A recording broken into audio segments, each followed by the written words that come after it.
Hi YouTube, and this is JTrain997, back with my DC Universe Classics Wave 8, Figure 7, Hawkgirl. Now this is the final figure in the wave, and she is the only one that does not come with a Build-A-Figure piece of Giganta. She comes with a clear blue base for a display stand. Now, obviously, everyone's very amped for this figure ever since they've seen Hawkman. She comes with her spear, mace, and dagger. And she obviously looks like she has the same type of wing effect as Hawkman does. Okay, but on to the back. There's Commander Steel, Dr. Fate, Mr. Terrific, Hawkgirl, Gentleman Ghost, Parademon, and Vigilante. Now I've got to be the first to admit, I am very confused by Hawkgirl's original origin. That doesn't mean I don't understand it now. It just means I don't fully grasp it. Of course, she was a... Well, I'll just read the biography of it. It says, during ancient Egypt's 15th dynasty, Princess Shayera and her beloved Prince Khufu discovered a down Thanagarian spacecraft. After their murder, the couple's exposure to the ship's anti-gravity nth metal has destined them to be reincarnated through the ages and fight alongside the Justice Society of America. First appearance Flash Comics #1 as Shayera.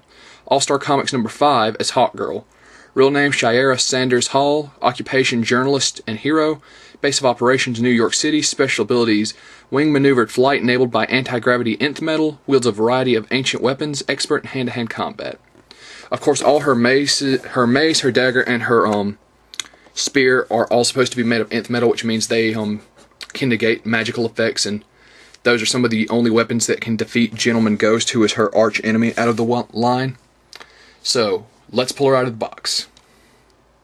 Okay, and here she is out of the box. Now, I've got to admit, the majority of the females in the DC Universe Classics line have their problems standing. And when I heard that they were making a Hawkgirl, my first big concern is she's going to be a nightmare to stand, especially with those giant wings. Now, that is surprisingly not that big of a deal. Now, it does give me some trouble. For example, you can see here she kind of has one leg bent and one leg propped off to the side. But it's not near as difficult as I thought it'd be, so I'm very happy to see that. Okay, now let's zoom in and get some of that really nice detail. You see I have her holding the mace with both hands, her head sculpt.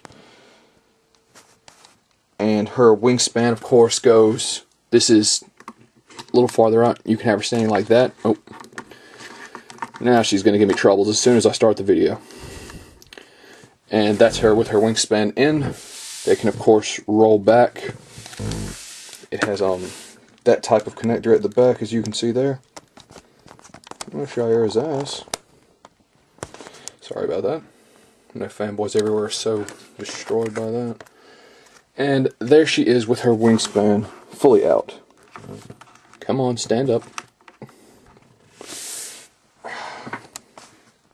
So yeah, a really great detail. Really looks nice. The only thing that disappointed me on this figure was I'm not crazy about that classic head sculpt.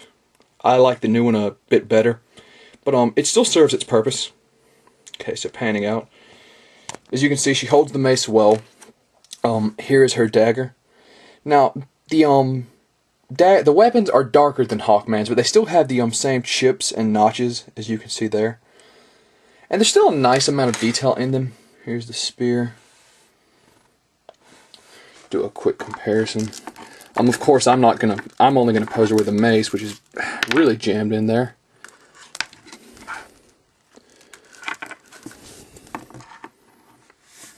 There she is with the spear in her hands.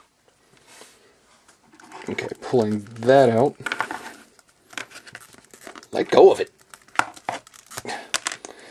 This left hand is surprisingly good for holding accessories. I definitely, right hand, left to the camera. I really want to see some more of that continued in the female figures. And here she is with the dagger in her hand. Now, unfortunately, unlike Hawkman, she has nowhere to store her various accessories, which is disappointing, but she's still a great figure overall. Now, it wouldn't be a good review if I didn't show her, besides, normal Hawkman. So there they are. Both great figures. I might have to pick the camera up to get them both in frame. Yeah. Both really nice. They look great together. So this is JTrain997. I'm incredibly pleased with Shayera Hawkgirl, surprisingly. Now, I do think that her wings give her a bit of a balance issue, but she's still a credit to the wave, and she definitely deserves all the positive stuff I've heard about her. Here is her blue base. It's standard. It's nothing. So, this is JTrain 997. My review of Giganta and the wave as a whole will be up soon. I'm going to give Shayera a very positive 9 out of 10. I've got to admit, completely took me by surprise. Love the figure. And so, I highly recommend anyone ordering it offline, grabbing it at a store. Definitely worth it. The only problem it had was it had some balance issues with the wings, and it could have used a place to store the weapons like Hawkman had the sheath for his sword. But other than that, she's a perfect figure, and I'll see you soon, YouTube.